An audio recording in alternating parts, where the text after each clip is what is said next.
du lundi au jeudi. Malheureusement, hier j'étais absente, je m'excuse les amours et ça fait bien longtemps qu'on ne s'est pas vu ni entendu. J'espère que vous allez bien et que vous avez pris cette semaine comme d'habitude avec beaucoup de positivité. Voilà, vous aurez une belle semaine dès que vous vous levez le lundi matin. Vous vous dites voilà, on est lundi et cette semaine ce sera la plus belle de ma vie. Et si vous faites cela, chaque semaine vous aurez une très belle semaine. Alors restez positifs les amours, j'ai l'habitude de le dire, oui, parce qu'il faut toujours rester positif pour avancer dans la vie. Ne soyez pas négatifs. Alors 14h passées de 4 minutes. Aujourd'hui on est mardi, n'est-ce pas? On est mardi 6 septembre. On a entamé le mois de novembre. Je dis septembre, hein? On est en novembre. Pourquoi reculer? Pourquoi reculer? Non, on est en novembre. On est en mois de novembre bientôt, le mois de décembre. Oui, on adore le mois de décembre, mais on n'est pas encore arrivé à ce mois. Maintenant, nous sommes au mois de novembre. Alors, on prépare bien les fêtes. Le mois de novembre, il n'y a pas trop de fériés. On se repose surtout pas parce que tout le mois, il y a 2 ou 3 fériés. À part ça, après, on continue à travailler. Il n'y a pas beaucoup de fêtes. Quant au mois de décembre, alors là, du 1er, on n'a pas envie de travailler du 1er au 31 décembre. Parce que simplement, c'est le mois béni. On adore le mois de décembre. Restez connectés, les amours. Aujourd'hui, on va parler un peu d'amour, comme tous les mardis. Aujourd'hui, on parlera des étapes de la vie de couple. Des étapes, il y en a combien? On en a 8 ou bien 7, on ne sait pas encore. De toute façon, on va en discuter tout à l'heure. En attendant, je vous offre une très belle chanson de Belleval, Laissez-la. Alors, laissez-la en attendant, après on revient pour écouter ce qu'on dit sur les relations. Et à Belleval, laissez-la, je t'aime, je t'aime, je t'aimerai, ça continue, hein, l'amour tout le temps, tous les mardis, nous on parle d'amour, Danny Niling, ça fait plaisir, Jeanne d'Arc, c'est Jeanne-Marguerite Gaille, Babsidia et bien d'autres, il y a Montmarcilla, il y a Cher Ahmed Saucé, Rouleau, voilà c'est ça, c'est Rouleau, non c'est Rocho Diop qui regarde avec nous, DJ Nix de Dakar, ça fait plaisir, Diamond Platineuse, Vanessa Kali, Junior Le Sage, ça fait plaisir, Jeanne Jovial, Albert Diouf, Serine Saliou, Gay, Jeanne Jovial, toujours connecté, Albert Diouf, Oudou Koulibaly. Alors mes amours, ça fait plaisir de vous retrouver. Ça fait quelques jours qu'on ne s'est pas vu ni entendu, ça fait plaisir. Je vous rappelle que vous êtes dans la détente musicale. C'est Géla qui vous accompagne de 14h jusqu'à 15h30. Vous pouvez nous suivre sur www.kingfm.sn ou nous suivre encore sur 99.4. D'ailleurs, ils sont tellement nombreux derrière ce poste de radio. En tout cas, mention très encore spécial pour vous. On continue en musique avant de venir parler des 8 étapes de notre vie de couple, des vies de couple en général, les étapes qu'on franchit dans les vies de couple. Bah, on y va, hein. Ce sont les psychanalystes, les psychothérapies, c'est comme ça qu'on les appelle, hein. Voilà, c'est eux qui disent qu'est-ce qu'il faut faire, quelles sont les étapes et tout. Et moi, je fais que véhiculer, hein. J'ai pas d'expérience là-dessus, que ça soit clair. On va écouter Nelson Freitas, un peu de Kizomba, ça fera réchauffer les cœurs. Très belle chanson, oui, 14h passées de 18 minutes, toujours dans la détente. Et maintenant, nous allons attaquer notre sujet du jour. Oui, vous savez que d'habitude, on nous dit tout simplement que voilà, ils se marièrent et eurent beaucoup d'enfants. Un couple, c'est ça. D'habitude, c'est ce qu'on nous dit, hein. Et la faute au conte de fées. On en a eu longtemps une vision assez simple de l'amour. Personne ne nous avait jamais dit qu'il y avait des étapes à franchir. Eh bien oui, parfois tu y entends que les grandes personnes te disent « Ah, c'est de métier » ou bien « Être en couple, c'est difficile ». Mais ils ne te disent pas exactement ce qu'il y en est. Être en couple, ce n'est pas toujours facile tous les jours. Non, du tout. Il y a des événements qui, plus que d'autres, brouillent les repères et chamboulent les amoureux. Alors aujourd'hui, on va donner quelques étapes. On va donner les étapes. Il y a les 3 ans, il y a les 7 ans, il y a la naissance d'un enfant. Derrière ces étapes qui jalonnent la vie d'un couple se cachent des bonheurs infinis et des difficultés qu'on ne soupçonnait pas toujours. Finalement, comme dans un Koh-Lanta, vous connaissez l'émission Koh-Lanta, c'est-à-dire faire des épreuves tellement difficiles. Alors, comme dans les émissions Koh-Lanta, voilà, c'est ça. Koh-Lanta des sentiments, c'est ce qu'on peut appeler parfois l'amour. Il s'agit d'autant d'épreuves du feu que nous avons à traverser. En plus, c'est pas par une seule personne, mais par 2. Merci d'être connecté à Junior. Merci aussi J-Nova, Nova Mix. Merci d'être connecté, les amours. Voilà, ils écoutent là. Ils ont les oreilles grandement ouvertes à écouter. Aujourd'hui, j'ai là, qu'est-ce qu'elle va nous dire à propos de l'amour. Et oui, on va parler des étapes. Le cap de 3 ans. Des 3 ans. Alors, on dit souvent, ce qui se joue, c'est quoi? Avant cette date fatidique, à quelques jours près, bien sûr.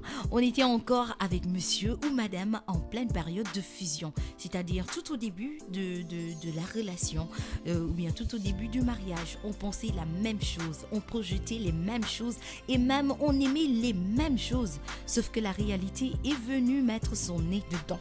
Comment ça? Et qu'on a découvert au bout de 3 ans en plein de trucs étonnants. Par exemple, monsieur n'était pas celui qu'il prétendait être, ou bien madame n'était pas celle qu'elle prétendait être. Il ne trouve pas toujours les mots. Parfois, il fait la tronche, il est un peu casanier et surtout, il ne se rabaisse jamais la lunette des toilettes. Tout ça, ce sont des détails dans la vie de couple. Par exemple, tu n'as pas fermé la porte, tu n'as pas fermé l'armoire et bien sûr, les détails qui sautent de gauche à droite. Bref, on se rend compte qu'on avait un peu idéalisé l'autre et à ce stade, de risques guettent. Tenter de modeler l'autre pour en faire cet homme ou bien la femme parfaite, ce qui n'existe pas, et donc s'exposer à des frictions. Des frictions, c'est-à-dire des problèmes qui vont survenir, commencer à survenir de gauche à droite avec de petits détails. Alors, essayez de sauvegarder cette image idéale que vous aviez au début, c'est-à-dire les 3 ans, en adoptant une stratégie d'évitement. On se met des œillères comme ça, gauche et droite. On zappe ce qui nous énerve et on accumule les rancœurs en silence. Juste après cette chanson, on va venir donner le conseil que le psychanalyste nous donne par rapport à ces 3 ans de couple. On va voir qu'est-ce qu'il nous donne comme conseil pour savoir exactement ce qu'il faut faire pendant les 3 ans, c'est-à-dire la première étape de notre couple. Écoutons cela et puis on revient suivre notre conseil à Ducy par rapport au cap des 3 ans dans une relation. Alors, d'abord, Lucie nous dit tout simplement on sort de la politique de l'autruche, c'est-à-dire on garde en face les décalages entre ce qu'on avait fantasmé et la réalité, c'est-à-dire l'homme ou bien la femme que vous connaissez et la réalité, c'est-à-dire qu'elle est devenue la personne nouvelle qu'elle est devenue après les 3 ans de relation. Il ou elle n'est pas comme on pensait, bien sûr, plutôt que de prendre peur, on voit ça comme une façon de découvrir enfin notre partenaire tel qu'il est vraiment. C'est le moment de connaître, c'est le moment de savoir qui il est réellement ou bien qui elle est réellement. C'est le moment, ne pas avoir peur. S'il change au bout de 3 ans, il ne faut pas avoir peur. Alors, c'est comme on dit, hein, alors, pendant 3 ans de relation, tôt ou tard, la personne telle qu'elle est, ça va sortir. On parle ensemble, on n'hésite pas, sur le registre de la légèreté, à souligner les fois où il ou elle nous surprend. Et pas toujours dans le mauvais sens. L'objectif, c'est quoi? C'est de dédramatiser, enfin j'y arrive, cette révélation et se rassurer mutuellement. On peut dire, je suis pas là, seul à sentir un changement. Les deux, c'est-à-dire vous deux, vous sentez le changement pour plaire et rester dans la fusion. On a peut-être enfui certains aspects de notre tempérament, de notre vie. Cette étape est une belle occasion d'être enfin authentique et entretenir des relations vraies, très vraies. C'est le moment d'être vrai et sans artifice. On renoue, bien sûr, donc avec ce qui nous constituait avant la rencontre. Tiens, par exemple, ces copines qu'on avait vues depuis maintenant 3 ans. Alors, on renoue. C'est à ce moment-là, dans le couple, que tout est vrai. Parce qu'après 3 ans, tous les masques vont tomber. C'est mort. Alors maintenant, nous allons parler du cap des 7 ans. Ce qui se joue après 7 ans de relation, de vie de couple marié ou non. Après 7 ans de relation, ce cap peut être difficile si le cap des 3 ans, passage de la fusion à la différenciation, ne s'est pas fait correctement. Alors, si on fait l'autruche pendant des années, c'est-à-dire montrer une personnalité que vous n'êtes pas, c'est-à-dire faire l'autruche pendant des années. Alors, il peut arriver à un moment où on ne peut plus faire semblant. Et en même temps, on s'aperçoit que la passion a laissé place à autre chose, qui fait au moins des papillons dans le ventre et les mains moins moites quand on entend les clés de la serrure, si c'est madame ou bien si c'est monsieur. Alors les données ont changé et si l'amour avait laissé place à un simple attachement, panique à bord. On s'était pourtant promis d'être amoureux l'un à l'autre, comme à nos débuts. Mais malheureusement, ça ne s'est pas bien passé. Nous allons écouter Lonnie Johnson, numéro 1. Après, nous allons revenir pour donner le conseil du psychanalyste. Il va nous dire ce qu'il faut faire au cap des 7 ans. Quand tout change, quand tout n'est plus pareil, quand il n'y a plus d'amour ni rien. Alors, il y a Bounakara qui me dit la vie de couple, c'est un travail d'équipe lorsque les deux se comprennent. Alors, se comprennent, c'est ça, il faut gagner ensemble est plus importante que de mener. Ou quoi? J'ai pas bien compris ce qu'il a écrit, mais je pense qu'il a dit vrai. C'est un travail d'équipe, c'est deux personnes, c'est pas une seule personne. Nous allons continuer en musique. Lonnie Johnson, numéro 1. On continue à parler des 4 des 7 ans de la vie de couple en relation pendant 7 ans. Les conseils du psy, qu'est-ce qu'il nous dit? Il nous dit on fait attention à ne pas commettre d'erreurs de diagnostic. Parce que ce n'est pas toujours la fin de l'amour, mais souvent seulement la fin de la passion. Et c'est tant mieux, car les papillons dans le ventre sont douloureux sur le long terme. Et il faut comprendre que l'amour se transforme avec les années et qu'il prend une forme différente car confronté à la réalité, il devient tout simplement réel. Alors, on sort du clivage, c'est-à-dire qui oppose d'un côté à la passion et de l'autre de l'ennui. La routine, c'est un vilain mot pour quelque chose qui peut être joli. Et oui, la routine. Et qu'on dit la routine, c'est un vilain mot. Il ne faut pas toujours le prendre comme exemple. Appelez les habitudes en couple la routine. Ce qui compte, c'est de savoir en sortir de temps en temps pour réactiver le plaisir de les retrouver et ne pas les vivre en mode pilotage automatique. Dernier conseil, nous dit le SIC, on s'aménage en couple des moments de fusion. Cette proximité passe par exemple la sexualité, mais pas seulement. On peut retrouver et renforcer l'intimité en réapprenant à se toucher, en parlant des bons moments, en évoquant le mythe fondateur, les conditions de la rencontre amoureuse. Ça, c'est le cap des 7 ans. Restez connectés, on revient tout à l'heure pour parler de la naissance des enfants. À 15h30, on va se dire au revoir. Mais avant de continuer, on va bien sûr parler de la naissance d'un enfant dans le couple. Qu'est-ce que ça change? Qu'est-ce qui arrive? Il y a des modifications, il y a tout qui chamboule. Il y a beaucoup de choses qui vont se chambouler à cause de la naissance d'un enfant. Alors, ce qui se joue, on l'a espéré, rêvé, attendu et voilà qu'il est là. Du haut de ses 50 petits centimètres et chamboule la structure du couple et à qui il apporte un bonheur incomparable. Parfois, ça pourrait amener aussi à des difficultés. Hein? Attention, pourtant, tout n'est pas toujours robe bonbon. C'est vrai, tout n'est pas toujours robe bonbon. Quand on se retrouve 3 à la maison, le bébé représente un tiers dans le couple qui va accaparer l'énergie physique et psychique, bien sûr, de ses parents.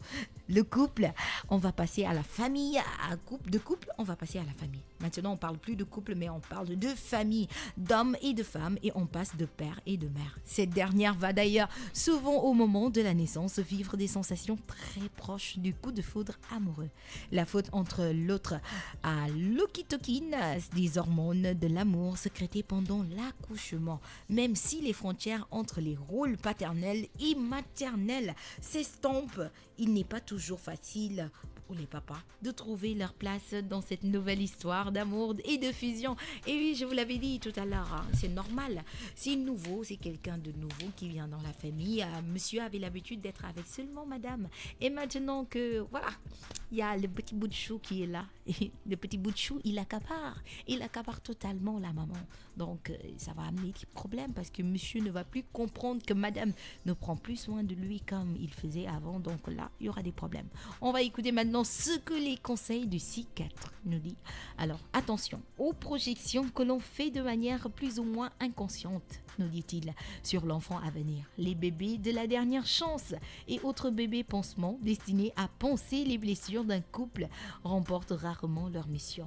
On s'autorise, nous dit-il, les émotions négatives. Oui, se lever la nuit, c'est fatigant, c'est très fatigant. Oui, on a peur de ne pas y arriver. Et oui, on n'imaginait pas que ce serait comme ça, que ce serait tellement difficile. Alors faites le deuil de la maternité et de la parentalité parfaite et béate. Et ne culpabilisez pas à ressentir des frustrations, des déceptions et des angoisses. Croyant qu'il n'est pas de bon ton de noircir le tableau, les parents ont chacun tendance commencent à taire leurs angoisses qui s'amplifient avec l'impression d'être seuls à les vivre. Faire l'aveu de cette faille et de ces craintes permet de s'assurer et de rassurer mutuellement. Il est important d'être attentif, nous dit-il, aux petits signaux d'alerte qui indiquent que vous êtes en train de perdre de vue votre couple, par exemple une difficulté insurmontable à vous séparer de votre enfant le temps d'une soirée dont vous allez mettre la puce à l'oreille et vous inciter à réévaluer les places respectives de votre enfant et de votre couple dans le foyer. Il faut savoir aussi que voilà, les enfants ont une place limitée. À un moment donné, il faut savoir dire au bébé, voilà, aujourd'hui, papa et maman vont sortir faire la fête. On t'oublie un peu parce que nous étions là avant que toi tu ne viennes. C'est comme ça, c'est tout à fait normal. On nous dit encore, posez-vous les bonnes questions et sachez lire attentivement entre les lignes de vos attitudes. Demandez-vous par exemple ce que vous redoutez en vous retrouvant à nouveau tous les deux. Qu'avez-vous peur de vous dire? Quelle conversation cherchez-vous à éviter en ne parlant que de votre enfant? Évitez cela et pensez encore à vous. Quand l'enfant naîtra, il ne faut pas toujours se figer sur l'enfant. Non, il faut quand même penser au couple avant que ça ne se dégrade un peu. Parfois, quand il y a un bébé, on oublie la vie de couple. Il ne faut pas l'oublier. Il faut penser au bébé, mais quand même, il faut aussi penser au couple. L'enfant qui naîtra, Jackie Rapon, 14h passées de 49 minutes. Et oui, on parlait des enfants qui naissent dans les relations, dans les couples, les mariés et autres. Parfois, quand il vient, il chamboule tout. Et oui, ça change les donnes. On ne devient plus un couple, mais on devient des parents. On devient des mamans, des papas. Et oui, on a quelqu'un qui vient de naître. Et oui, on dit quoi? On dit tout simplement qu'on est une famille. On n'est plus en couple, on est une famille. On continue. Maintenant, nous allons parler de l'aménagement. Et oui, ça fait partie des étapes de la vie de couple. Ce qui se joue, vous rêviez de voir vos deux brosses à dents dans le même verre et vos deux noms sur la même boîte aux lettres. L'aménagement en commun est souvent le premier engagement d'un couple. L'étape qui le projette du hasard de la rencontre à la volonté de sceller l'union. Alors qu'on ne se voyait qu'à des moments choisis, les meilleurs tant qu'à faire, on en est désormais à la merci du quotidien. Chaque jour, là on se verra chaque jour, on va se réveiller en même temps et voilà, de nos variations d'humeur et celle de l'autre. On ne peut plus se mentir, habitudes et manies sont révélées au grand jour et nos différences nous sautent alors aux yeux. Et oui, quand vous habitez avec la personne, voilà, vous la connaissez encore mieux. Quand vous étiez en couple comme ça, c'était facile. C'était qu'est-ce que tu fais? Je fais ça, mais maintenant vous vivez ça ensemble, chaque moment, chaque instant. Et oui, André, c'est comme ça, l'aménagement. Les conseils du signe dit parmi les choses qui nous agacent. On fait le tri. On apprend à lâcher prise et à rire de certaines de ces fausses notes. Le tube de dentifrice, le rangement, la lunette, les toilettes, etc. Ces détails liés aux habitudes de chacun. C'est tellement mini. Conflit crée une sorte d'agacement complice et sans conséquence et donne même au couple sa couleur. Le fait d'être ensemble, de vivre ensemble. On se libère bien sûr de nos projections afin de nous laisser surprendre par ce que l'autre est à nous proposer. Même si ce n'est pas exactement ce qu'on attendait, on conserve l'équilibre précieux qui veut que 1 + 1 soit 3. Non, pas 2, mais 3. Toi, moi et le couple. Pour cela, on résiste à la tentation d'hiberner et on ne fait... Et oui, on va prendre cet auditeur. D'accord. Allô? Allô? Allô, bonjour. Oui. Allô? Oui, ça va très bien. Je t'entends très mal, monsieur. Monsieur Mbouch. Oui, je vous reconnais. Vous avez appelé la dernière fois. Ça va très bien et toi?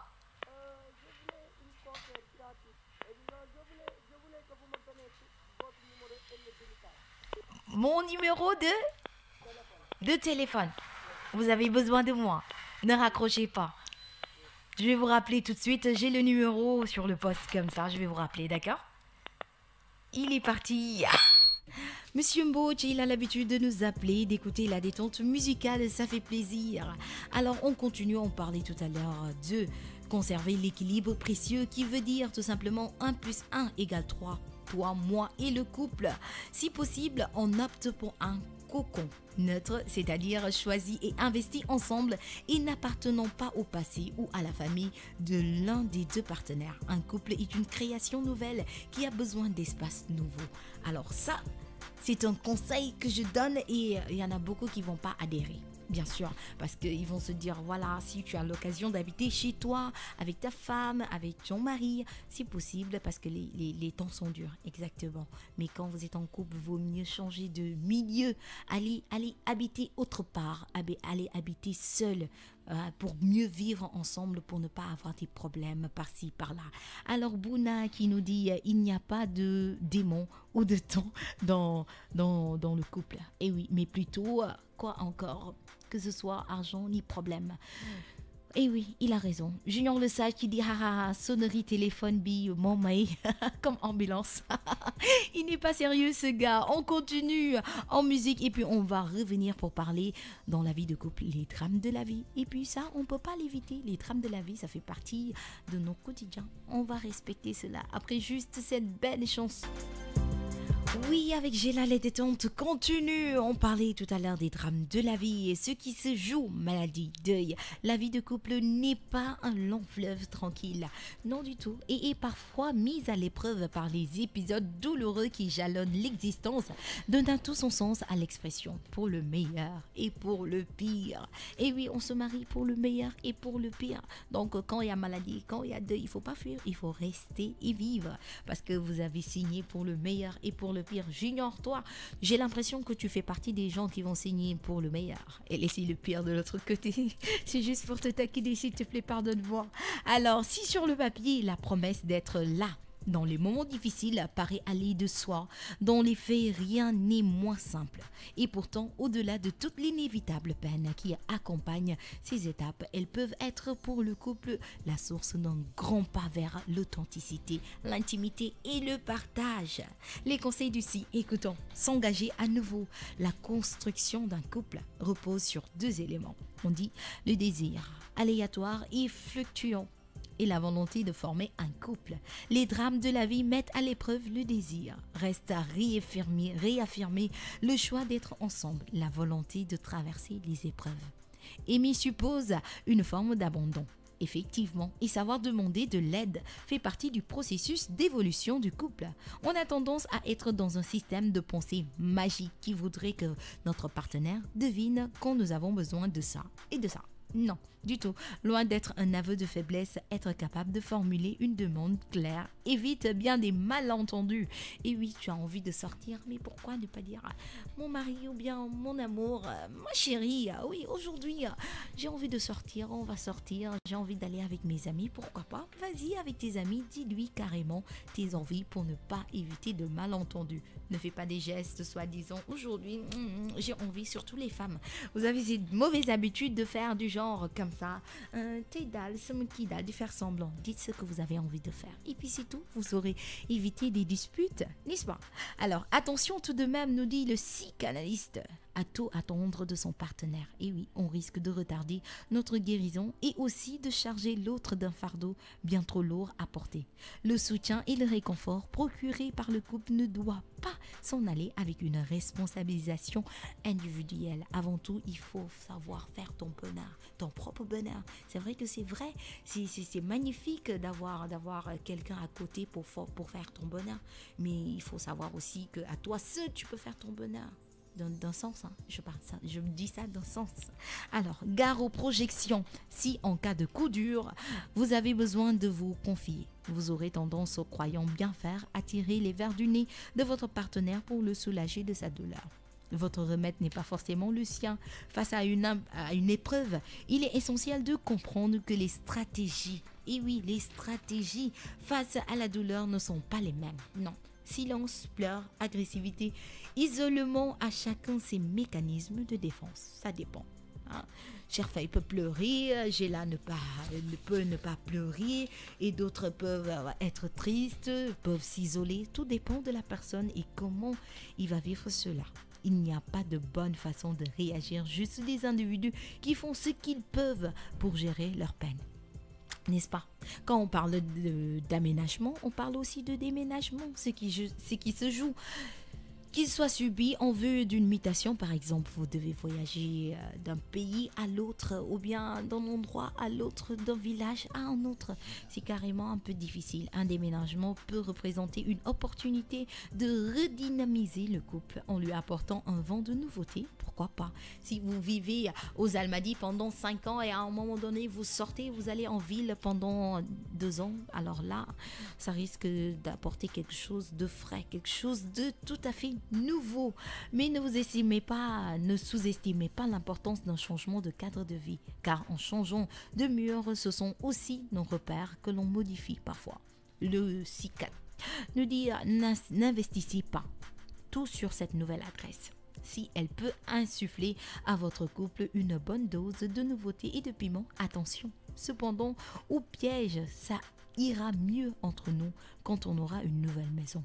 Comme l'enfant pansement, la maison pansement ne fait pas toujours ses preuves et partir avec l'espoir fou que tout s'arrange en un coup de serrure magique est le meilleur moyen de s'exposer à des déconvenus. Parfois, le déménagement se fait sous l'impulsion de l'un des deux partenaires, tandis que l'autre finit par donner son accord plus ou moins à un contre-cœur. C'est vrai, vous n'êtes pas forcément toujours d'accord pour le déménagement, mais quand même, il y aura toujours quelqu'un qui va céder, qui va dire « Ok, il n'y a pas de souci, on y va, il n'y a pas de souci. » Alors, qu'on était dans des habitudes de trajet, de fonctionnement, de rituels, une nouvelle habitation remet les pendules à zéro. Et les deux partenaires face à face, les prémices de cette nouvelle vie sont une opportunité idéale pour se retrouver, redéfinir la place du couple dans le foyer, réajuster l'organisation et les habitudes de façon à renforcer ou retrouver une forme d'intimité. Avant de passer à notre grande étape de la vie de couple, nous allons écouter de la musique et revenir. Je vous rappelle tout simplement qu'il est 15h, passé de 3 minutes, et que si vous venez de vous connecter, vous êtes dans la détente musicale avec Sheila. On est mardi, on écoute de la bonne musique, c'est-à-dire la musique des îles, la plus 6e étape de la vie de couple. Alors écoutez bien, là il faut ouvrir grand vos oreilles parce que c'est un thème d'actualité quoi. Ça parle de ça tous les jours, dans la vie de tous les jours, les amis, les cousins, les cousines, les amis. Voilà, ce me dit que m'a trompé. Mon mari, il est infidèle. Maintenant, on a que la chanson a repris. Hein. Ce n'est plus ça me dit que m'a trompé, mais ça m'a jabar de m'a trompé. C'est le monde à l'envers. Et oui, on dit la découverte d'une infidélité dans la vie de couple. Écoutez bien, la découverte d'une infidélité est toujours un séisme. Je ne parle pas de tremblement ou quoi, c'est un séisme. Tout est bouleversé pour le couple. Aux blessures d'ego du partenaire trompé viennent s'ajouter une déception et une nouvelle méfiance vis-à-vis de celui ou celle qui a remis en cause le contrat souvent implicite de fidélité. Oh que ça fait mal, j'ai mal au cœur, oh que c'est fait mal. Aussi inconvenable vraiment que celui puisse paraître sur le moment, ce cas peut aussi être l'impulsion vers un nouveau fonctionnement mieux adapté au couple ou bien tout simplement que ça soit définitif quoi, que c'est fini. Qu'est-ce que nous dit monsieur le C4? Alors, il nous dit, passer la colère. La première étape consiste à essayer d'analyser la situation. Malheureusement, certains ne peuvent pas faire cela. Passer la colère. Et la première étape consiste à essayer d'analyser la situation et de comprendre ce qui, dans votre fonctionnement de couple, a laissé cette punaise, je peux dire, hein, cette punaise gâcher ce bon moment. Cette situation se produise, cette punaise qui est rentrée du côté de la femme ou bien de l'homme. Hein. En tout cas, c'est une punaise qui est venue gâcher ce couple comme ça pour venir mettre son bout de nez. Alors, mettre le doigt sur le manque qui a engendré l'infidélité permet de prendre de la hauteur par rapport à la situation. Malheureusement, si c'est les femmes, il n'y a pas de regarder qu'est-ce qui n'a pas marché, pourquoi il est parti voir un autre ou bien non. C'est capotage carrément, c'est fini hein, si c'est la femme. Tandis que si c'est l'homme, ça il est sale. Si c'est l'homme, la femme essaye de recoller les morceaux, essaye de faire ce que le monsieur là nous dit comme ça, mettre le doigt sur le manque qui a engendré l'infidélité, permet de prendre de la hauteur par rapport à la situation et d'initier un nouveau départ pour le couple. Ces réflexions menées individuellement et en couple doivent amener à poser un acte de changement pour s'inscrire dans l'action, dans la progression et pas dans la rumination et les rancœurs. Allez consulter un thérapeute. Et pourquoi pas?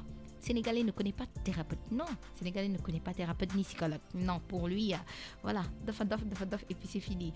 Décider, il faut décider de s'accorder une semaine de vacances à 2 par an ou une soirée par semaine. Myrial, quand vous mariez, quand vous avez des enfants, c'est pas parce que tout est fini, il y a des enfants et puis la vie de couple s'arrête là. Il faut nourrir vos vies de couple.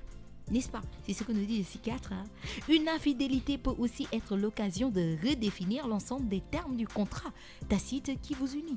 Certains couples établiront ainsi une différenciation entre une fidélité reposant sur des projets communs et une exclusivité en termes de sexualité.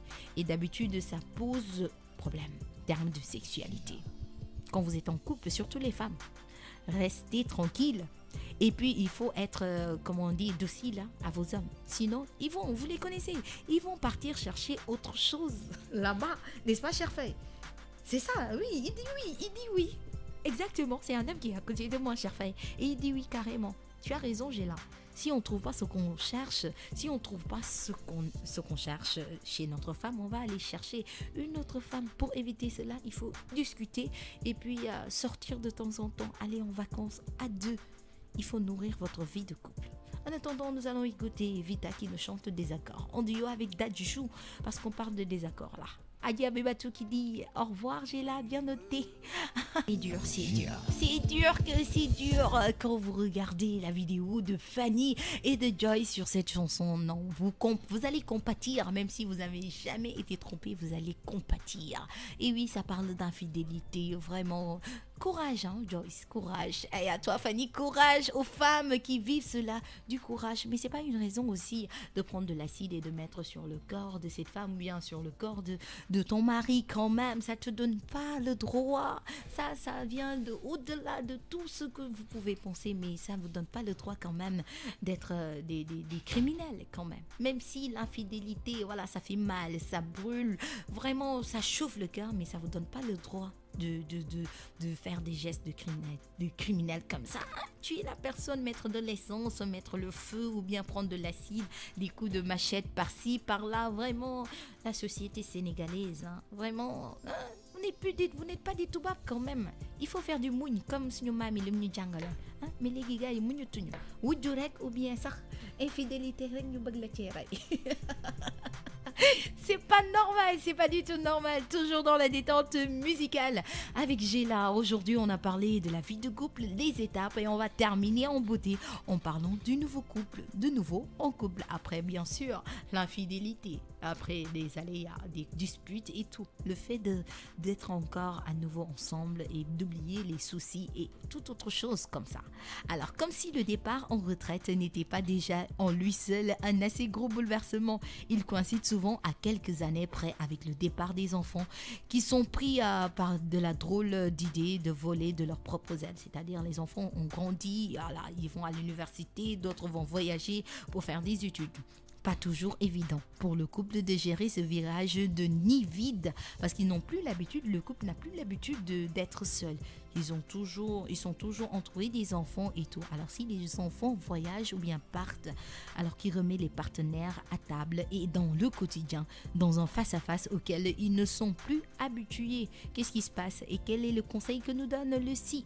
Le SI nous dit confiez-vous mutuellement. Ces étapes sont toujours des bouleversements à la source de questions et d'angoisse. En plus de vous aider à réaliser que vous n'êtes pas la seule à stresser, les partager en couple vous évitera de communiquer vos angoisses à vos enfants qui risqueraient, le cas échéant, de se sentir très coupables de quitter la maison et que les problèmes ont commencé. Réinvestissez-vous. Voilà, c'est ça. Votre couple, si le vide laisse par le départ des enfants est conséquent. C'est l'occasion de s'interroger sur la place accordée au couple pendant toutes ces années. Et oui, si les enfants partent et que rien ne semble bien bon dans la famille, ça veut dire que voilà, vous n'étiez pas bien quand les enfants étaient là. C'était les enfants qui vous réunissaient. Et si, dans une volonté évidente de bien faire, vous aviez surinvesti votre rôle de parent au détriment de votre couple, alors là, point d'interrogation.